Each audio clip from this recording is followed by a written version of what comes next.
Good morning everyone, welcome to online class of Crescent Public school.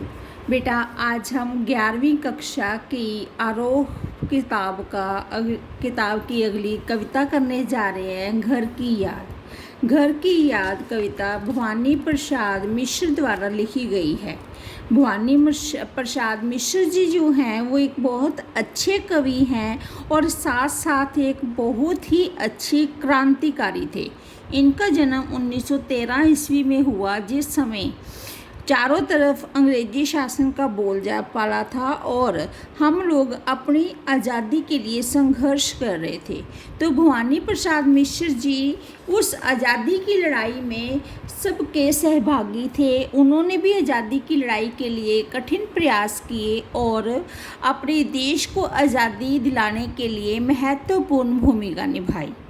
Bhavani Prasad Mishra ji जब आज़ादी की लड़ाई में अपनी भूमिका निभा रहे थे तो उस समय उन्हें भी जेल की यातना भोगनी पड़ी और जेल की यात्रा भोगने के बाद 1942 के आंदोलन के समय उनको जेल में बंद कर दिया गया। तो उस समय जेल में बंद होने पर सावन का महीना चल रहा था, जिसमें वो उस समय अपने घर को बहुत याद करते हैं। तो अपने घर को, अपने प्रियजनों को, अपने भाई बहनों और घर से जुड़ी एक एक उनके जो रिश्तेदार हैं वो उन्हें समय के साथ साथ याद आते हैं और उन्होंने अपने विचारों को पंक्तिबद्ध करके एक कविता में व्यक्त कर दिया, जिसका नाम लिखा घर की याद। घर की याद, जैसा कि मैं आपको बता चुकी हूँ, ये एक बहुत लंबी कविता है जो उन्होंने अपने प्रियजनों और अपने भाई बहनों, अपने घर के रिश्तेदारों सबको याद करते हुए कारागार में लिखी है। तो सबसे पहले वो अपनी माँ को याद कर रहे हैं। पानी गिर रहा मतलब कि बारिश हो रही है और बारिश के महीने में चारों तरफ वो कहते हैं कि पानी गिर रहा है, बहुत पानी गिर रहा है, रात भर गिरता रहा, प्राण मन घिरता रहा है। वो कहते हैं कि कवि का कथन है कि आज खूब वर्षा हो रही है, सावन का महीना है और सावन के महीने में खूब वर्षा हो रही है और खूब पानी बरस रहा है। आज पानी गिरता रहा है, ऐसे ही मेरे प्राण और मेरे मन में घर की याद लिए घिरे गए हैं कि जैसे जैसे ये पानी बरस रहा है वैसे वैसे मुझे घर की याद और भी सता रही है और घर की याद से मेरा मन भी घिर रहा है। घिर मीन्स चारों तरफ से समा जाना, चारों तरफ से भर जाना, तो उसमें उनका मन घिर रहा है। तो रात भर गिरता रहा, प्राण मन घिरता रहा। कवि कहता है कि अर्थात मुझे घर की बहुत याद आ रही है। आज इस वर्षा के समय में उसमें ऐसा लग रहा है कि जैसे जैसे पानी गिरता जा रहा है वैसे वैसे उसका मन भी घिरता जा रहा है। उसकी जो अपने घर के प्रति तड़प है, विरह है, घर का जो उसे प्रेम याद आ रहा है वो और भी व्याकुल होता जा रहा है, क्योंकि उसे अपने प्रियजनों की याद आ रही है और उन प्रियजनों की याद में उसके आंसू गिर रहे हैं और वो अपने आंसू और अपने दुखों को कविताबद्ध कर रहा है। आगे वो कहते हैं बहुत पानी गिर रहा है, घर नज़र में तिर रहा है। आज वर्षा के समय मेरी नज़र में घर और घर के सभी स्तर से आज इतना पानी गिर रहा है कि इस पानी में ऐसा लगता है कि घर नज़र में तिर रहा है, कि मेरा घर जो बहुत पीछे छूट गया आज वो मेरी नज़रों में तैर रहा है, अर्थात मेरी स्मरण शक्ति के माध्यम से मेरी नज़रों के सामने है। घर की मुझसे दूर है जो, घर खुशी का पूर है जो। कवि कहता है कि आज जो घर के सभी सदस्य मेरी नज़रों में तैरने लगे हुए हैं, वह घर जो है वो आज मेरी दृष्टि से, आज मेरी नज़रों से बहुत दूर है। वह जो खुशियों का भंडार है, उसमें बहुत खुशियाँ समाई हुई थी, वो खुशियों का भंडार मेरे लिए था और अभी भी है, किंतु मेरे लिए दुर्भाग्य की बात है कि आज वह खुशियों से परिपूर्ण घर मेरे से दूर हो गया है और मैं उसमें सम्मिलित नहीं हूँ। इसमें कवि ने अपने घर से दूर होने की व्यथा का वर्णन किया है और बताया है कि किस प्रकार से आज़ादी की लड़ाई के लिए उन्हें संघर्ष करना पड़ा, जेल में समय व्यतीत करना पड़ा और अपने घर से और अपने रिश्तेदारों से, भाई बहनों से दूर रहना पड़ा, और वो जेल में बैठे हुए कैसे अपने घर और सदस्यों को याद कर रहे हैं। आगे वो कहते हैं कि घर में 4 भाई, घर की याद आती है तो उसको याद आता है कि उसके घर में 4 भाई हैं, मायके में बहन आई और मेरी 4 बहनें हैं। उसके घर में कवि कहता है कि घर में 4 भाई हैं और आज मेरी विवाहिता, मायके आना मतलब विवाहित हो चुकी हैं बहनें, विवाहित बहनें भी उसके माता पिता के घर में मेरे बारे में पूछने के लिए अवश्य आई होंगी कि भाई जेल में हो गया तो वो अपने मायके ज़रूर आई होंगी माँ बाप का दुख बांटने के लिए। बहन आई बाप के घर, हाय रे परिपात के घर। तो परिपात होता है दुख, परिपात का मतलब होता है दुख। तो कवि कहता है कि आज मेरी बहनें घर आई हैं मेरे बारे में पूछने के लिए और मेरे वहाँ न होने से सबको बुरा लगा होगा और इसलिए हमारा यह घर दुखों का घर बन गया होगा कि मेरी बहनों ने जब मुझे वहाँ नहीं पाया तो मुझे वहाँ ना पाकर उनके बहुत दुख हुआ होगा और वही आज उनके लिए जो घर खुशियों का घर था आज दुख का कारण बन गया होगा। घर में सब जुड़े हैं, बस कि इतने कब जुड़े हैं। कवि कहता है कि घर में सब जुड़े हैं, बस कब जुड़े हैं कि मेरे घर में सब भाई बहन आपस में प्रेम से जुड़े हुए हैं और इनमें परस्पर आपस में बहुत लगाव है। कब जुड़े हैं मतलब कि पता नहीं, जब से हम पैदा हुए हैं तब से आपस में भाई बहनों का प्रेम है और इस प्रेम संबंध से हम आपस में जुड़े हुए हैं। 4 भाई 4 बहनें, बुझा भाई प्यार बहनें। और मेरे घर में वो याद करता है कि मेरे 4 भाई हैं और मेरी 4 ही बहनें हैं। जो मेरे भाई आपस में हम प्रेम से रहते थे, हमारे बीच में बहुत लगाव था और जो मेरे भाई हैं वो इतने सहयोगी थे कि मेरे लिए मेरी भुजाओं के समान थे और मेरी जो बहनें हैं वो मेरे लिए प्यार का सागर थी, अर्थात उनके मन में सिर्फ मेरे लिए प्यार ही प्यार समाया हुआ था। और माँ बिन पड़ी मेरी, दुख में है वह गड़ी मेरी। कभी अपनी माँ को याद करता हुआ कहता है कि मेरी माँ पढ़ी लिखी नहीं है, उसको माँ की याद आती है और कहता है कि मेरी माँ अनपढ़ है, वह पढ़ी लिखी नहीं है, उसका जीवन दुखों से भरा हुआ है। दुख में वह गड़ी मेरी कि मेरी माँ दुखों में गड़ गई है जब से मैंने देश को अपनाया है, देश के प्रति प्यार लगाया है। तो सबको पता है कि इसका परिणाम क्या होगा, तो वो अंदर ही अंदर दुख में गड़ी जा रही है, अंदर ही अंदर दुख उसको खाता जा रहा है। माँ कि जिसकी गोद में सिर रख लिया तो दुख नहीं फिर। वो कहता है कि उनकी ममतामय गोद में जब मैं सिर रखने में कोई दुख का अनुभव नहीं होता था, कि मेरी माँ के प्रेम में इतना प्रेम समाया हुआ था कि अगर उसकी गोद में एक बार मैं सिर रख लेता था तो मुझे फिर जीवन के किसी दुख से, किसी संकट से की कोई चिंता ही नहीं रहती थी। मैं हर दुख से अपने आप को मुक्त कर लेता था।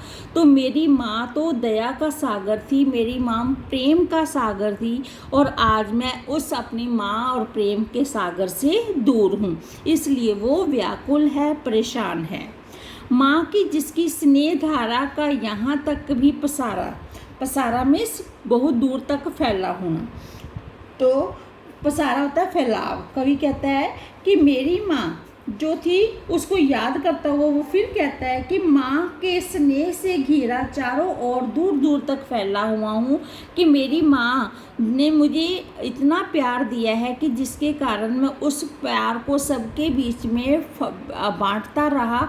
और आज मेरी माँ का जो प्यार है वो इतना पसारा, इतना फैल चुका है कि चारों तरफ फैला हुआ है। उसे लिखना नहीं आता जो कि उसका पत्थर पाता। कि मेरी माँ अनपढ़ है और अगर उसको लिखना आता तो शायद मुझे वो पत्र ज़रूर भेजती, मेरी चिंता करते हुए मुझे पत्र ज़रूर लिखती कि मैं जेल में कैसे समय बिता रहा हूँ। लेकिन मेरी माँ बेपढ़ी लिखी है, अनपढ़ है, उसको पत्र लिखना नहीं आता, इसलिए मैंने उसका पत्र भी नहीं पाया। अर्थात वो कहता है कि अगर वो पढ़ी लिखी होती तो मुझे पत्र जरूर भेजती, और माँ का पत्र ना मिल सकने के कारण पत्र प्राप्त करने में ही वो अपने मन को सांत्वना देता है, अपने मन को तसल्ली देता है कि अगर माँ पढ़ी होती तो मुझे पत्र जरूर भेजती। पिताजी जिनको बुढ़ापा एक ही क्षण नहीं व्यापा। तो अपने पिताजी के बारे में बात करते हुए कहता है कि व्यापा होता है व्याप्त होना, आना, कि पिताजी हैं और बैठे बैठे घर की याद में पिताजी की स्मृति भी आती है। और वो कहता है, कवि लिखता है कि आज वर्षा खूब हो रही है और मेरी नज़रों में घर तैर रहा है, अर्थात घर की याद आ रही है। मेरे पिताजी बहुत बहादुर तथा भोले व्यक्ति हैं। अपने पिताजी को याद करते हुए कहता है कि मेरे पिताजी बहुत बहादुर और भोले व्यक्ति हैं। पिताजी की आयु से तो बूढ़े हैं, किंतु उनको बुढ़ापा एक क्षण को भी अनुभव नहीं होता। कि कहने को तो वो बड़े हो चुके हैं, उनकी उम्र हो चुकी है, वो बुढ़ापा आ गया है, लेकिन उनकी सेहत और उनके जो काम के प्रति जुनून है उससे लगता ही नहीं कि वो एक क्षण के लिए भी अभी बूढ़े हुए हैं, जो अभी भी दौड़ आए, जो अभी भी खिलखिलाए। कवि कहता है कि एक क्षण भी अनुभव नहीं होता कि वो बूढ़े हैं। इस आयु में भी वो खूब दौड़ सकते हैं, वे सदा खुश रहते हैं, खिलखिलाकर हंसते हैं और मौत को सामने देखकर भी वो भयभीत नहीं होते। अपने पिता की विशेषता बताते कहते हुए कि वो एक यंग पर्सन है, खुश मिजाज व्यक्ति हैं, जो हमेशा खुश रहते हैं, आज भी दौड़ सकते हैं बूढ़े होने के बाद भी, आज भी खिलखिलाकर हंसते हैं, चारों ओर खुशियाँ बांटते हैं। तो मौत को देखकर भी कभी डरते नहीं हैं, वे शेर से भी डरने वाले नहीं हैं। तो इसलिए कवि ने कहा है कि जो मौत के आगे ना हिचके, जो मौत से कभी डरते नहीं है, शेर के आगे ना बिचके होता है डरना। तो वो तो ऐसे बहादुर हैं कि जो अगर अपने सामने शेर को पाले तो वो शेर से भी डरने वाले नहीं हैं। तो कवि आके कहता है कि बोल में बादल गरजता, मेरे पिताजी की जो आवाज़ है वो बादलों की आवाज़ की तरह गर्जन से भरी हुई है, अर्थात उनकी आवाज़ में बादलों जैसी गर्जन है जो लोगों में उत्साह जगा सकती है। वे हर काम में झंझा लरजाता में शर्माना। तो इस प्रकार झंझा होता है तूफान भी, तो वो काम इस तरह से करते हैं कि तूफान भी उनसे शर्मा जाए, तूफान की गति भी रुक जाती है। अर्थात वो हर काम में माहिर हैं, हमेशा खुश रहते हैं, दूसरों को खुशियाँ बांटते हैं, इतने बहादुर हैं कि शेर भी उनके आगे दुबक कर भाग जाता है, मौत उनके आगे घुटने टेक देती है, और वो हमेशा काम में व्यस्त रहते हैं, अपने काम को इस गति से करते हैं कि तूफान भी शर्मा जाए उनके सामने। तो इस प्रकार से उन्होंने अपने पिताजी के बारे में विचार व्यक्त किए हैं। आगे वो कहता है कि एक गीत पाठ करके दंड तो 160 करके, एक गीता पाठ करके दंड 260 करके, कि वे पिताजी जो हैं वो उनके बारे में सोचता है कि पिताजी दिनचर्या में क्या क्या करते थे। उनके पिताजी आज भी गीता का पाठ करते हैं।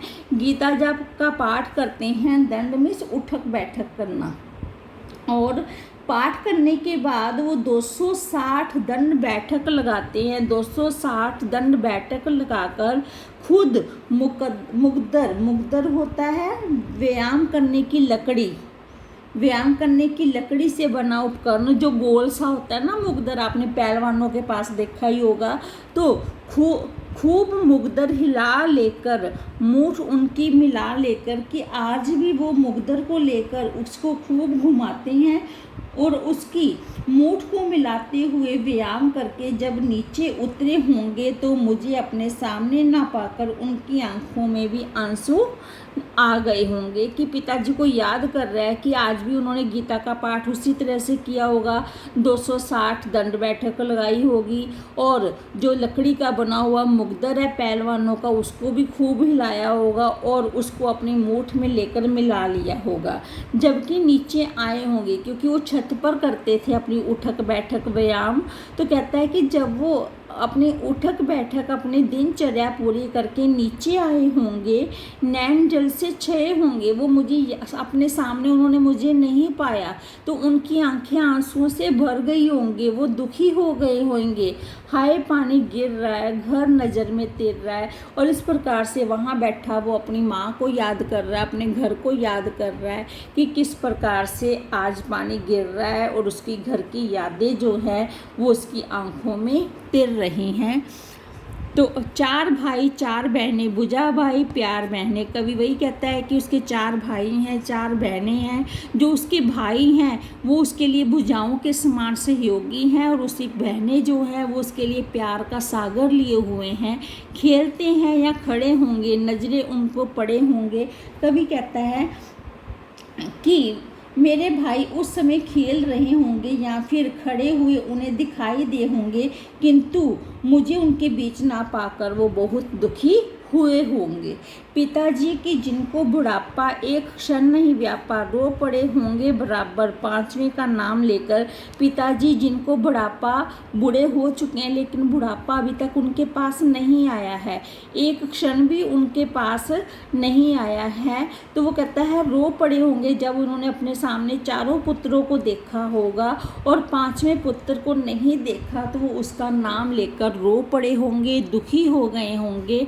तो इस प्रकार से वो अपने भरे पूरे परिवार को याद कर रहा है। जेल में अकेला बैठा हुआ है और कवि खुद यहाँ पर अकेला है, लेकिन अपने पूरे परिवार को याद करते हुए स्मृतियों में डूबा हुआ है, और उसका मन बहुत ही व्यथित है, परेशान है, दुखी है, और वो अपने जो अनुभव है उन अनुभवों को घर की याद कविता में संजो रहा है। बाकी हम अगली वीडियो क्लिप में करेंगे। धन्यवाद।